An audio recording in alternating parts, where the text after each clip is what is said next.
साथियों, हमारी सरकार किसानों के कल्याण के लिए, खासकर छोटे किसानों के कल्याण के लिए देश के कृषि जगत के हित में, देश के हित में, गांव गरीब के उज्जवल भविष्य के लिए पूरी सत्यनिष्ठा से, किसानों के प्रति पूर्ण समर्पण भाव से,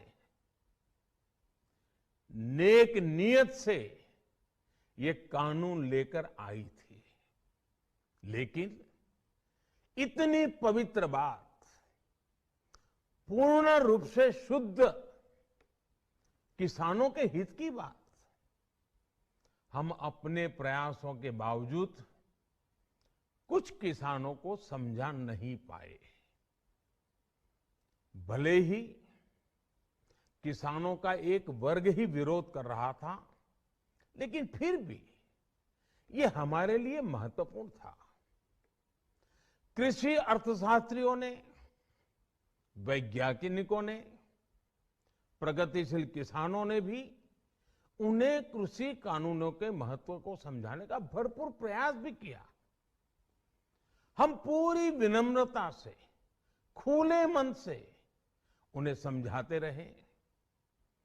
अनेक माध्यमों से व्यक्तिगत और सामूहिक बातचीत भी लगातार होती रही। हमने किसानों की बातों को, उनके तर्क को समझने में भी कोई कोर कसर बाकी नहीं छोड़ी। कानून के जिन प्रावधानों पर उन्हें ऐतराज था, सरकार उन्हें बदलने के लिए भी तैयार हो गई। 2 साल तक हमने इन कानूनों को सस्पेंड करने का भी प्रस्ताव दिया।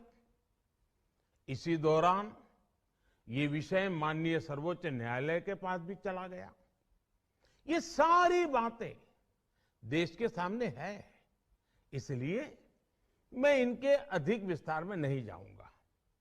साथियों, मैं आज देशवासियों से क्षमा मांगते हुए सच्चे मन से और पवित्र हृदय से कहना चाहता हूं कि शायद हमारी तपस्या में ही कोई कमी रही होगी, जिसके कारण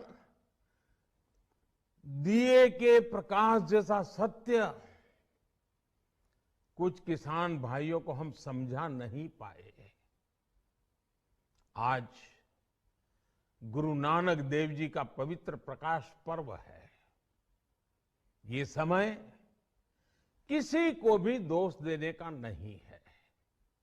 आज मैं आपको, पूरे देश को ये बताने आया हूं कि हमने 3 कृषि कानूनों को वापस लेने का, रिपील करने का निर्णय लिया है।